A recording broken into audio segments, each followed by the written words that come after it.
kalau berapa jumlah APD ya, itu kan APD yang tersedia di Kota Pontianak itu saya ada datanya di gudang. Itu APD itu kan tidak bisa dikatakan APD itu sekian. APD itu macam-macam. Ada APD untuk istilahnya APD untuk kelas 1 atau APD untuk kelas 1 itu untuk APD yang biasa ya. Untuk yang kelas 2 dan kelas 3 atau tingkat 3. Tingkat 3 itu yang untuk ruang isolasi harus memakai hazmat atau memakai kaca pelindung segala macam itu ternyata untuk ruang isolasi. Yang kelas 2 itu untuk ruang perawatan, dan yang kelas 1 itu beda-beda semuanya. Ya. Jumlahnya kita tahu, tapi yang jelas bahwa sekarang APD kita adalah dalam jumlah yang cukup. Kemudian angka tadi yang kami sampaikan tadi itu adalah hanya dalam rangka kita melakukan proyeksi saja. Proyeksi berdasarkan teori bahwa penderita COVID-19 itu 20%-nya itu dia dirawat. 20%-nya itu dirawat. Kalau kita menghitung 20% yang dirawat berdasarkan COVID-19 yang sudah terkonfirmasi, nanti akan menjadi PR lagi. Kan masih banyak ya Pak yang belum terungkap datanya ini, masih belum datang. Ya, maka saya ada kriteria inklusi yang saya tambahkan PDP yang reaktif, baik hidup maupun meninggal, serta penderita yang belum sempat diperiksa, ya, tetapi dia meninggal tiba-tiba, ya, itu kita masukkan. Sehingga angkanya tadi kalau berdasarkan kriteria inklusi tadi kan 59. Ya. 59 yang dirawat itu pasti itu baik ini Beatrice ada ya. Untuk menghitung itu kalau kita kembalikan ke teori tadi bahwa penderita COVID itu di masyarakat itu 5 kali lipat, maka saya kalikan 5 sehingga perkiraan di masyarakat itu sekitar masih ada 295. Sekarang baru ketangkap sekitar 69. Nah, bagaimana mencari yang 200 lebih itu? Maka kita harus banyak melakukan pemeriksaan rapid test. Mengapa dugaan itu atau hipotesa itu muncul? Ya, banyak orang masuk ke rumah sakit tanpa gejala COVID, dia penyakitnya itu adalah penyakit biasa. Ternyata ketika masuk rumah sakit menjadi rapid test positif, bahkan dia reaktif PCR. Dia tertular dari mana? Pastilah dia tertular dari orang tanpa gejala. Apakah itu anaknya, apakah itu keponakannya, apakah itu tamunya, dan seterusnya. Atau bahkan kita sekarang ini adalah ada yang orang tanpa gejala. Ya. Artinya dia adalah mengandung virus, tetapi dia tidak sakit. Maka kita harus mencari ini dengan melakukan screening test sebanyak-banyak. Dan sekarang kita masih ada beberapa swab yang belum terungkap ya, baik swab yang berasal dari rapid test tadi yang sekitar 300 lebih tadi, maupun swab yang dari PDP ya. Sehingga Bapak Ibu sekalian, bila mana hari ini misalnya dilaporkan Pontianak lagi tambah 10 misalnya, saya masih bertanya lagi, 10 ini apakah kasus yang sudah saya pegang, apakah kasus baru? Ya.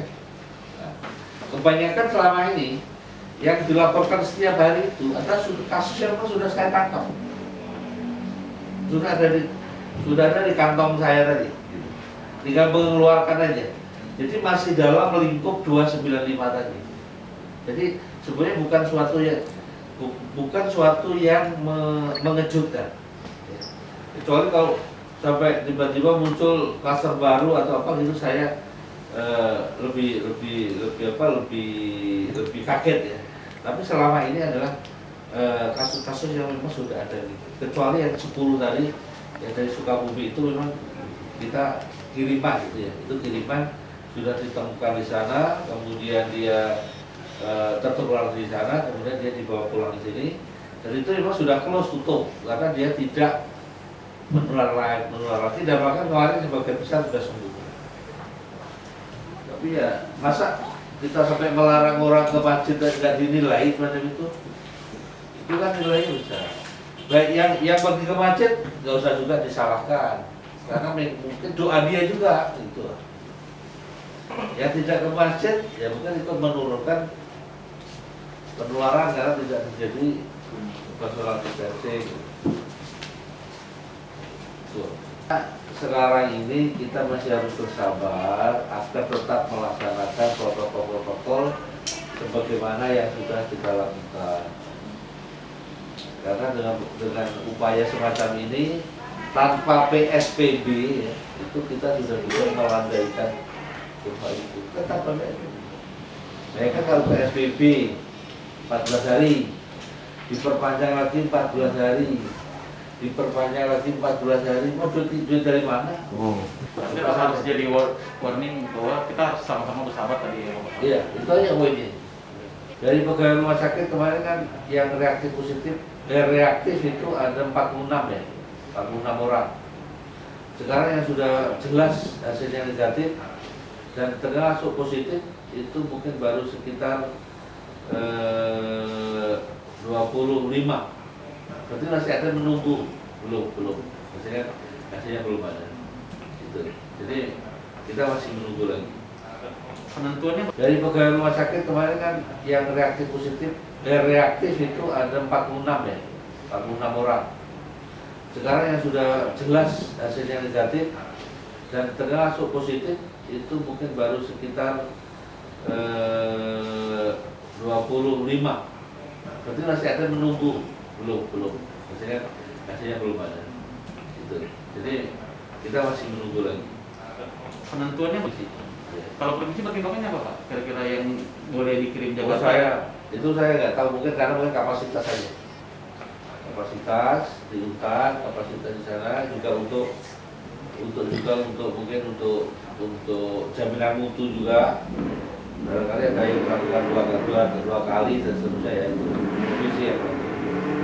Pontianak ini kan kita alhamdulillah ya, jadi rapid kita di Kota Pontianak ini yang pertama dilakukan oleh Dinas Kesehatan Kota Pontianak. Kita insya Allah sekitar 10.000 sampai 11.000 ya. Kemudian juga dibantu oleh Dinas Kesehatan Provinsi. Hari ini juga sedang berlangsung di Saikon itu provinsi. Kemudian masing-masing rumah sakit itu mandiri dia melakukan. Kemudian BUMN juga melakukan mandiri. Kemudian juga ada yang melakukan rapid test secara swasta, orang per orang, walaupun dengan biaya yang cukup mahal. Ya, mereka melakukan, kemudian laboratoriumnya nanti akan melapor ke kita. Jadi berapa